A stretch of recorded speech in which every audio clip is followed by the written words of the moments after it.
What's going on, everyone? Welcome back. Today we've got another live fantasy football mock draft for you, this time on Yahoo. This will be a 12-team half-point PPR mock where we have the 11th overall pick. This is the first time we are doing one of these mocks on Yahoo, so should be pretty interesting. And if you guys enjoy, hit that like button, subscribe, let us hear it in the comment section, and also give us a follow on Twitter at AllDayPigskin. But more importantly, big news, the 2021 ADP Fantasy Football Draft Guide is officially live and available for purchase. All you have to do is go to alldaypigskin.com and get yourself a copy now. Great price. It has everything you could possibly want. Top 150 overall player rankings, PPR, standard format, individual player tiers, bios, projections, guys to target, guys to avoid, etc. All the details in the description, but go ahead and check it out now. Do yourself a favor, get a leg up on the competition. But with that being said, let's get into this draft. And for the most part, we've got a full lobby here. So hoping this should be pretty accurate. And also worth mentioning, this is our first mock following the Julio Jones trade. So we'll touch on players that have been affected by that as they are drafted. And speaking of guys that have been drafted, let's quickly look at these draft results. The first couple of picks, nothing too crazy. Christian McCaffrey, Dalvin Cook, Derrick Henry, Jonathan Taylor, Saquon Barkley. A little bit surprised to see Jonathan Taylor go above Saquon Barkley and above Alvin Kamara, considering this is, half-point PPR scoring. And honestly, even ahead of Ezekiel Elliott and Aaron Jones. That would be my biggest problem with, these first couple of picks. But other than that, nothing too much. So let's quickly make a selection here, though, because it is our turn to take a player. And the guys that I'm looking at, I kind of want to go a different direction. Usually I go, running back heavy, but for the sake of it, for the sake of the exercise, let's go wide receiver heavy here. I'm going to go Davante Adams with our first pick. And then depending on who is selected with these next two picks, we will decide whether we want to go running back or wide receiver. And just for the sake of making this a little bit challenging, I might go wide receiver. You guys obviously know how I feel about Austin Eckler, who would be my selection here. Honestly, who would have been my selection in the first round, but there's no point in beating a dead horse. I want to change things up a little bit. So we took Davante Adams. Stephon Diggs is still available. I have both these guys as top 3 wide receivers in PPR formats. Again, feel free to check out the ADP Fantasy Football Draft Guide for a complete list of that. So here, this is pretty much a no-brainer pick if I'm going wide receiver heavy, Diggs and Davante Adams. It's going to put us behind the 8 ball big time when it comes to the running back position. Make no mistake about it. But, hey, that's why we do these mock drafts, to see how we can, navigate situations like this. But quickly touching on some of these selections, in the first round, you saw Cam Akers with the 9th overall pick. Interesting. Maybe a little bit too early, in my opinion. Then Tyreek Hill is the first wide receiver. Then we followed that up with Davante Adams. I have zero problem with Tyreek Hill being the selection there. Nick Chubb. Again, I wouldn't be selecting Nick Chubb that high when Austin Eckler is there. Travis Kelce with the first pick in the second round. Yes, I get it. Super valuable, but that's a little bit too early, in my opinion. TJ Hawkinson is someone that I would target. Stephon Diggs then for us, then DeAndre Hopkins, Austin Eckler, Joe Mixon, Justin Jefferson, DK Metcalf, and Calvin Ridley with the 20th overall pick. And let me speak to Calvin Ridley really quickly because, in my opinion, he was the biggest winner out of the Julio Jones trade, no question about it. Prior to this, Calvin Ridley was probably being selected right around this range as well. 19th, 20th overall, but I was saying at that point in time that was maybe a little bit of a reach, considering Julio Jones was still there and just a lot of mouths to feed in Atlanta. But with Jones gone now, Calvin Ridley, especially in standard scoring formats, has a legitimate chance of finishing as the number 1 overall wide receiver. His targets are going to go up, his yardage is going to go up, his touchdown upside is going to go up. I think right now, you could make the case that he should be the 2nd or 3rd wide receiver taken in all drafts in all formats. So great value on Ridley there. Expect his ADP to rise. A.J. Brown afterwards, another guy that's affected by that trade because Julio Jones joins the Titans. But honestly, I don't have A.J. Brown moving, up or down all that much. If anything, you might move him down 1 or 2 spots. But again, I was a little bit more conservative with his rankings. I still had him right on the verge of a top 5 wide receiver. So I'm kind of keeping him there. So to me, that's good value. Then you see George Kittle a little bit too early again, in my opinion, for George Kittle, especially when Darren Waller is still there. He'd be my second overall tight end. Antonio Gibson, good value at the end of the second round. J.K. Dobbins, questionable, I would say, for Dobbins. Again, this is half-point PPR scoring, so keep that in mind. Now, we make our way to the third round, and you see Najee Harris. I think that's probably right around where Najee Harris should be going, but I've seen the guy as early as a first rounder, which I think is absolutely bananas, crazy. So, I mean, naturally, he's a rookie running back that was selected in the first round of the NFL draft. With that will come hype, and, whether it's deserved or not, he will probably be a pretty high selection come August and September in fantasy drafts. Then you see Patrick Mahomes, Allen Robinson, Terry McLaurin. Ooh, we're getting sniped with some of these picks here big time at running back.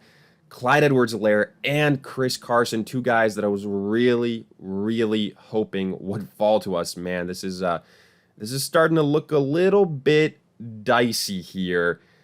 So, this is rough. I'm not going to lie. This is rough. Let's quickly look at some of these picks.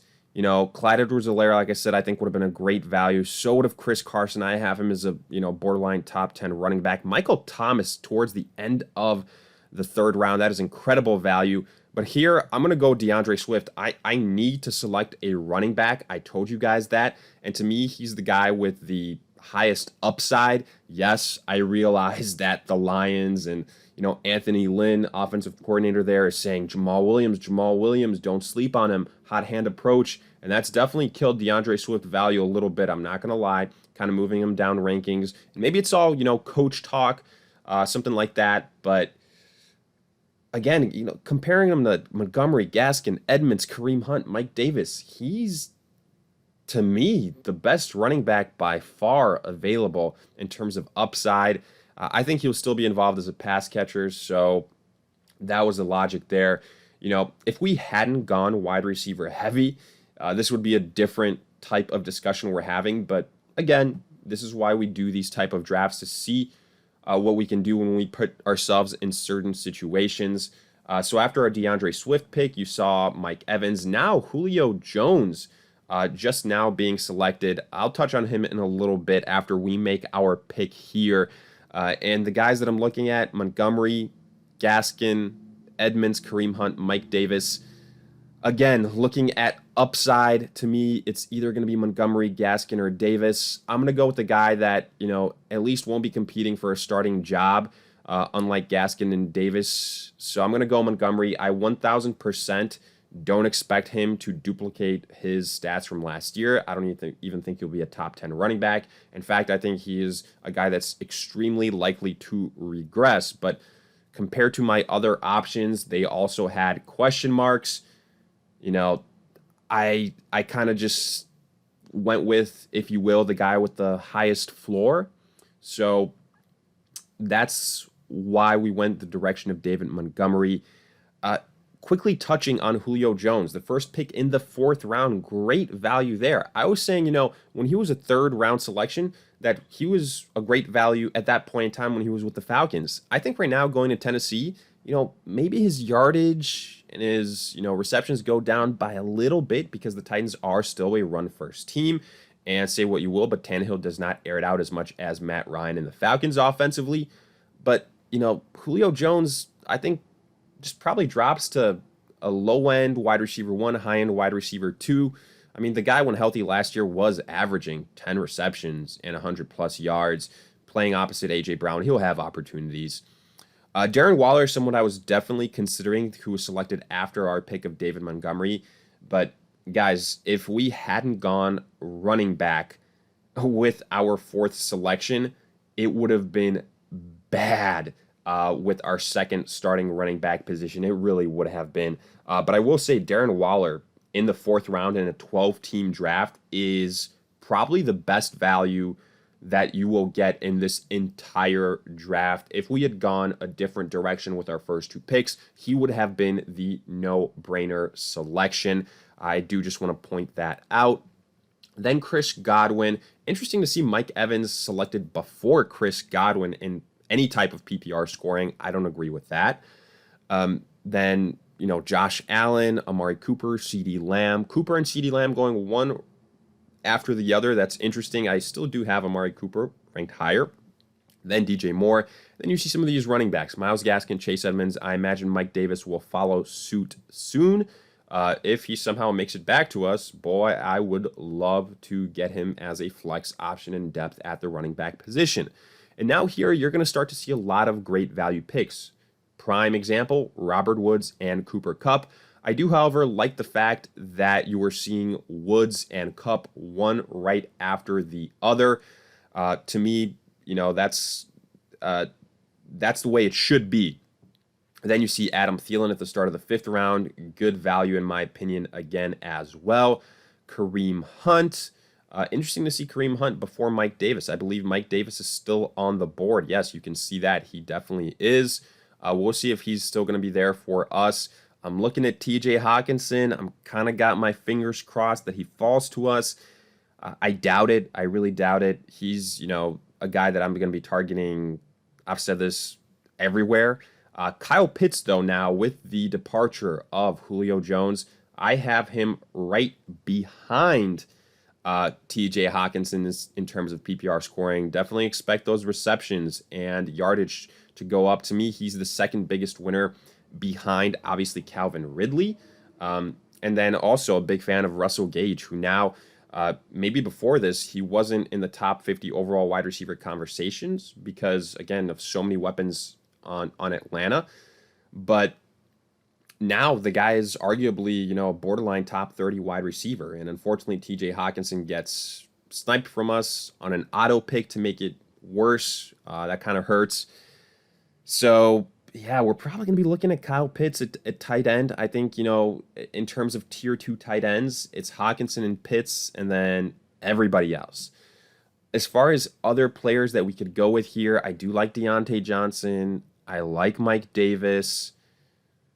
And then there's some question marks. So, of course, Deontay Johnson just goes. Kenny Golladay just goes. What are the chances Mike Davis is available to us? I'm really praying. I'm really hoping that would be a big-time win. I'm already scrolling down the list because I know that I kind of have to prep myself for the scenario where Mike Davis isn't available. And we get lucky, and I do mean lucky, that Mike Davis is still there for us. If I had known that this would be the case, I wouldn't have been taking David Montgomery. I would have taken Darren Waller. But this is a no-brainer pick. Mike Davis, the easiest selection we're going to make, considering I was looking at him about 20 picks prior to this. So now just kind of looking at our roster, all we're kind of missing is tight end and quarterback in terms of starters. Then we can start getting value picks. Our 2 starting wide receivers are absolutely amazing.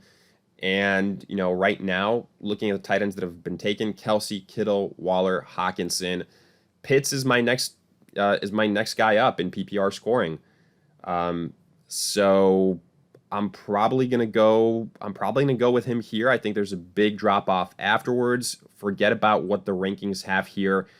Kyle Pitts, out of all these guys, to me, is now the highest upside. So I'm going with Kyle Pitts. Yes, he's a rookie tight end, which makes you nervous, but a lot of it matters how will the Falcons line him up. If they line him up as a wide receiver and he has tight end designation, that is an absolute cheat code, and he is going to be a league winner. But either way, I like the selection there. If Hawkinson was still there and so was Kyle Pitts, Hawkinson would have been the selection 10 times out of 10. But right now, the way this is shaping up, Devontae Adams, Stephon Diggs, we put ourselves in a very, very difficult situation at the running back position afterwards. DeAndre Swift, David Montgomery were my next 2 picks. Swift, he's a question mark because of the situation with Jamal Williams. So you're probably going to see me handcuff him with Jamal Williams sooner or later. David Montgomery, it's tough. Tariq Cohen is back. You have Damian Williams added. So that is, again, a questionable pick. I don't think he will repeat in terms of his production, but we do get Kyle Pitts. So that's something interesting there. As someone that benefited from the Julio Jones trade, Mike Davis also to some degree benefited from the Julio Jones trade as a pass catching running back. So I like they're kind of doubled up on Atlanta players. Not too worried though. That offense is high octane. And now we're in a position to just go best player available. We can look at obviously, you know, maybe some running backs here to continue to add depth. Raheem Mostert right now wouldn't be a bad selection if he gets back to us. I will say that. Jamal Williams, you see, he's pretty down the list, so we can wait to get him later. And just because it's at one point or another, this will kind of go into auto picks, etc. I'm gonna make maybe four or five more selections and then call this and wrap this thing up because at that point in time you're gonna start seeing defenses, kickers, and we'll have a good kind of notion of what our roster looks like and be able to give it a grade. And again, just looking at the selections that have been made after our Kyle Pitts one, you see Travis Etienne. So a run on tight ends afterwards: Goddard, Mark Andrews, Russell Wilson, Odell, Ronald Jones, Juju Smith, Higgins, Claypool, Justin Herbert. I was really hoping Justin Herbert would fall to us. Deebo Samuel, Noah Fant, Aaron Rodgers, Tunyon. I want to see where Jalen Hurts is here because I'm at this point, I'm going high upside players. I'm going Jalen Hurts as the highest upside player still remaining. Ryan Tannehill, some people are saying he's a top 10 quarterback now. I would disagree. Again, to me, he's obviously benefiting from the fact that Julio Jones is there, but don't forget, guys, Tennessee are a run-first team. If they can have Ryan Tannehill be a game manager, that's what they would rather do. So that's something to keep in mind. Matt Ryan obviously takes a tumble with Julio Jones a little bit out. He was one of his primary options. And damn it, Jalen Hurts just went off the board. That is tough to see. Yeah, we've been sniped with a lot of picks here. That's the truth, no doubt about it. I'm curious let's see if Raheem Mostert is still available. No, he is not. Yeah, we're in a tough position right now. We really are. I'm probably just gonna go Matthew Stafford here. I don't want to get sniped. He's now my next best available quarterback. Yeah. And I can start adding wide receivers as well. DJ Shark. I want to see if there's anybody. There is a guy here that I like in terms of upside. Jamar Chase, if he's still available. Brennan Cooks, if we knew for a fact that Deshaun Watson was playing, he would be skyrocketing up rankings. But obviously, since not, he's a risk. But here, I like Jamar Chase. DJ Shark is someone that's intriguing, but I think Marvin Jones is just as viable of an option as DJ Shark. Will Fuller, he's going to miss one game. And, Tua, the Dolphins, are they as pass heavy as the Bengals, for example? No. So let's go Jamar Chase here as, another rookie that we can potentially start with high upside. So I like how that plays out. Yeah, we get sniped on Jalen Hurts. I would have liked our roster a lot more so if we got Jalen Hurts and then we're able to get a backup quarterback in addition to that as depth, as an in case of emergency type of situation. And again, now you're starting to see some defenses go where it's just kind of pointless. So we'll go 2 more rounds here, get our bench presence kind of solidified, and comment on some more of these picks. But so far right now, look, we've got the best wide receiver duo arguably in this league with Adams and Stephon Diggs as long as they stay healthy. I'm not worried about Aaron Rodgers. I think Adams, he's going to be a top 5 guy. Same with Stephon Diggs. DeAndre Swift, David Montgomery. That's probably a B minus, C plus type of tandem. Both guys have question marks. Getting Mike Davis makes me feel better about it, though. I got extremely lucky there. So overall running backs, I'll probably give it a B minus, C plus, B minus. I feel better with Davis because of the depth. Then Kyle Pitts, you could argue, based on the Yahoo rankings, he was a little bit of a reach. But if you're doing this on other platforms, Kyle Pitts could be gone by the 5th, 6th round, and now his value is going to skyrocket. So keep that in mind. All things considered, I think we got good value here. The thing that sticks out to me more than anything right now is maybe it was a one-off, but Yahoo in terms of the secondary tight ends like Hawkinson, like Pitts, like Andrews, you can get some good value on them. We'll see how long that lasts, but that's the case right now, or maybe just rookies in general, because we got great value in Jamar Chase as well. We picked him in what round? 1, 2, 3, 4, 5, 6, 7 in the 8th round. Great value there. And now, constructing the rest of our bench, what do we need? We could use some more wide receiver depth in case something happens to one of our 2 starters. Antonio Brown, I continue to say it, the guy is criminally undervalued. He would by far right now be the top player to target on this list for me in terms of wide receiver, so I can queue him up there. Running backs, let's see if Jamal Williams is still available. I'm curious to see that. He'll probably be my kind of handcuff to DeAndre Swift. I advise you do so when drafting DeAndre Swift, because it sure seems like that the Lions are going to be frustrating a lot of fantasy owners at the running back position. But again, we'll see. Maybe all of that is just talk.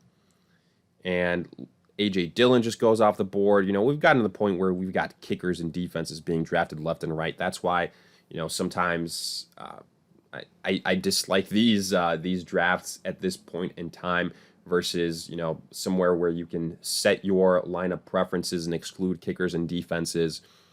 But no worries. We're still, haven't seen anything crazy here. I think this has been a normal type of draft, so nothing that would throw it out in terms of it being unrealistic, which I can appreciate.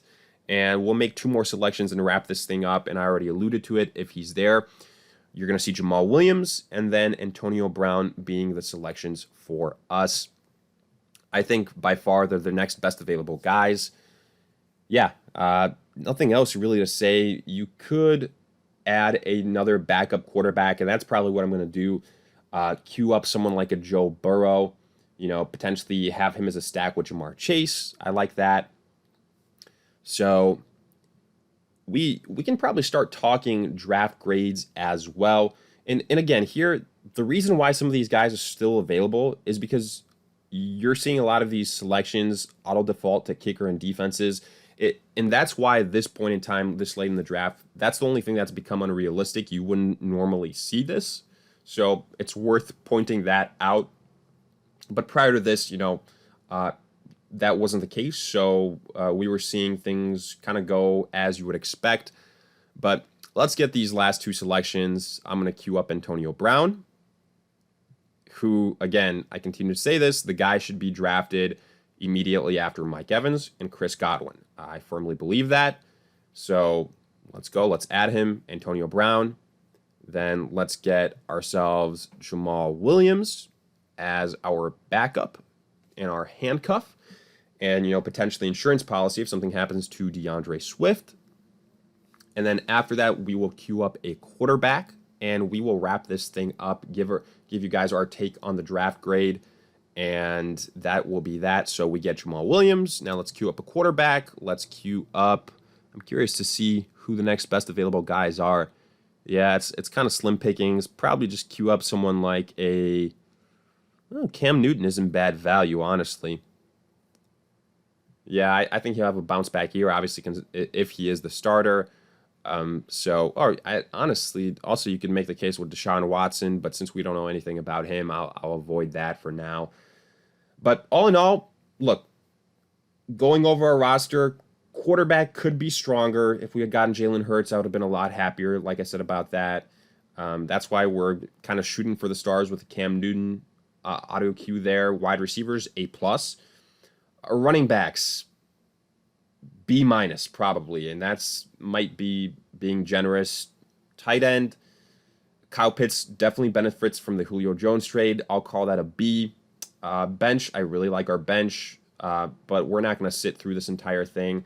Overall, happy with this roster, considering that we put ourselves in a big-time hole going wide receiver early, and it's oftentimes why I don't, suggest doing so. So I probably give the roster a B-, but hey, let me hear it in the comment section. Do you agree, disagree, along with any other questions you guys might have? We'll make sure to answer them. If you enjoy, hit that like button, subscribe, and another quick reminder, get yourself a copy of the 2021 ADP Fantasy Football Draft Guide now, available on alldaypigskin.com. Details in the description. And in the meantime, we'll see you guys in future videos.